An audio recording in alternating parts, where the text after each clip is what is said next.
out IPVanish in the description below.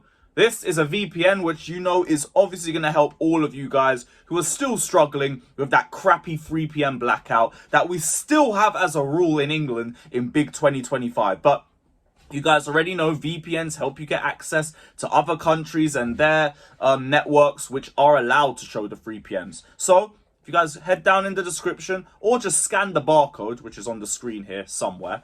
If you guys want to scan that, you get up to 83% off with IPVanish. So go check that out. Link is in the description. Barcode is somewhere around here.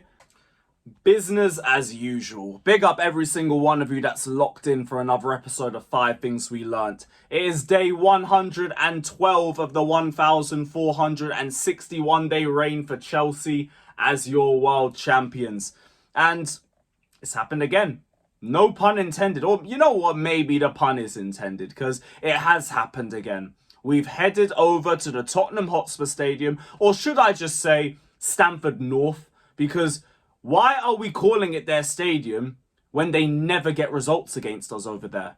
We have more wins at their ground than they have at ours since 1985.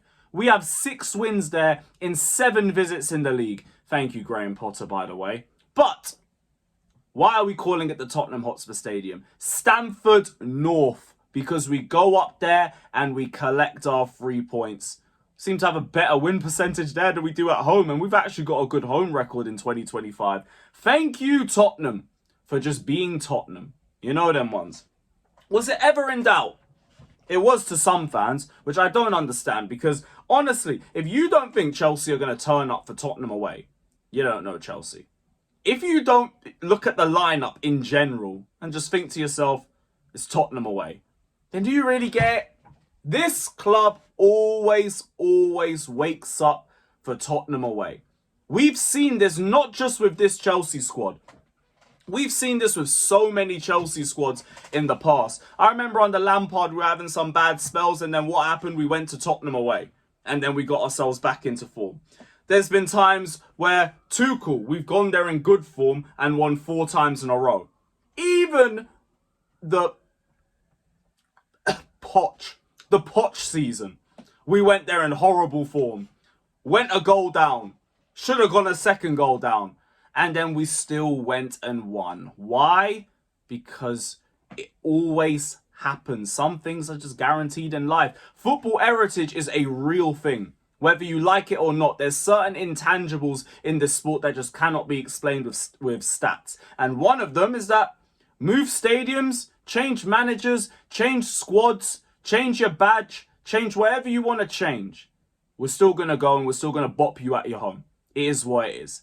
But Chelsea were the ones that bopped Spurs off the park. This is the first point I wanted to make, because I'm already seeing the narratives going around that Chelsea weren't good. Spurs were just terrible. Spurs were so bad. They were set out for a draw by Thomas Frank. The tactics were to pass backwards and play for a draw. Fuck off. Fuck off. We're not hearing none of this garbage because they do this every single time we get a big result. Be it a tired PSG side in the final, or a Liverpool side that had just won the Premier League, or a Liverpool side that's just out of form. Now, a Tottenham side that's shit.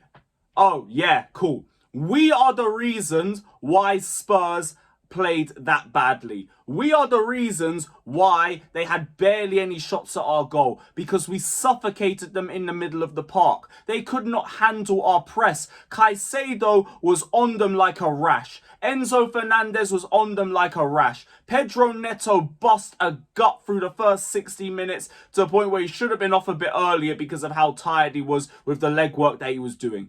Malo Gusto on the right-hand side. We know when you give Gusto simple tactics and just have him running around, you usually get the best out of him, and he contributed to the press. Wesley Fofana as well, reading Spurs' attacks before they even got to that point because his reading of the game is impeccable. That's why Spurs didn't make anything. Not because, they were set out poorly. They were set out to draw the game. Because fact of the matter is, the goal that they conceded was not a structural problem. That was like your flavour of the month, Javi Simmons, giving us a pre-assist because he forgot what team he signed for. That's not the point of the manager. That's a fuck up at the back. So it's the players that didn't turn up. Javi Simmons, who did nothing but get spit roasted by Gusto and Reece James all game. That was the problem. Kolo Muani, forgetting he was even on the pitch. That was the problem. Kudus being locked up by Cucurella and then becoming too selfish on the ball. That was the problem. That and your depth also being Richarlison, because that's meaty as hell. But Chelsea beat Spurs. Spurs didn't just bend over for Chelsea. We pressed the life out of them. And that's why they had such little opportunities on goal. And when they had the set pieces, which was meant to be their biggest threat, we managed to set ourselves up so much better for it. And this leads to my second point. The long throws. We might have finally found our way around it. And it's something that seems so much more obvious now you've seen the way we've reacted to how bad we've been over the last few games. We throw way too many people into the box for long throws. To a point where it's like there's too many cooks in the kitchen. Now, the way we set out for Spurs was that we had 3 players just by the centre circle ready for a counter-attack. Now Spurs can't commit as many players, otherwise they're just leaving 3-man open for a counter-attack and just run straight at goal. They're not going to do that. Now there's more space for the likes of Wesley Fofana and Robert Sanchez to just swipe everything out of the air. Suddenly, their biggest weapon against us in the bin. Oh, but it was Spurs that played bad and not Chelsea that played well. Get out of here with that garbage narrative. We're not hearing it. On to my third point. Robert Sanchez. I haven't complained about you for a while. And I don't want to run any negative connotations about a guy that's playing pretty well right now. Just please, keep it up. You were amazing in the last game. Your job was simple, composed, but you did it right. And the distribution, I, again, was not annoyed about it for the most part. I just want to keep seeing this on a game-by-game basis. I have to be honest with myself. I've still seen more bad than good, which is why I can't just jump out there and say, yeah, we've got a completely brand new Robert Sanchez. But I watched the performances and I just, big up. Because even this, what we're seeing now, is better than what we saw last season. And I don't think he started the season well. I think everything up to the Manchester United game was very inconsistent. But since that red card, I'm saying it quietly, he might have. I want to see more games. I also want to see him get tested a bit more because they had one kudu shot and that was it. But please, keep building the confidence within you. I'm glad that I don't really find myself seeing Sanchez in the lineup and thinking, shit. And also because Jorgensen's just been straight terrible. But Sanchez is doing his thing as well. So a big up to Robert Sanchez. Another one I wanted to big up. Wesley Fofana. I've been saying it for ages. When this guy is fit, he is arguably our best centre-back. And I'll say arguably now because I respect that Levi Colwill's closed the gap a little bit. And it makes it so frustrating that we can't see them both playing together. Because if we had both of them fit, we're not complaining about our centre-backs. We're not. Fofana was already our best centre-back first half of last season before he got injured. Colwill's closed the gap since then and now he's out for the season, which is just horrid luck. It's such horrid luck. But Wesley Fofana, please, if we can keep him fit, this guy's going to be invaluable to us. He brings us leadership at the back. His reading of opponents' attacks is second to none. He knows when to step out at the right time and he's got the right level of aggression in his tackling. He's an aerial threat. It's so invaluable having him in the squad. And his levels have not dropped.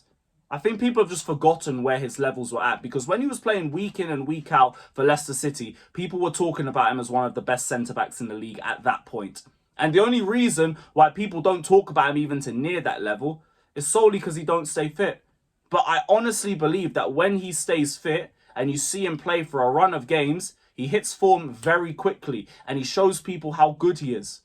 So we just got to really hope that we can keep him fit because having Fofana fit for a big chunk of the season, I think people are underestimating how big of a game changer that would be for us. So hopefully we can keep him fit.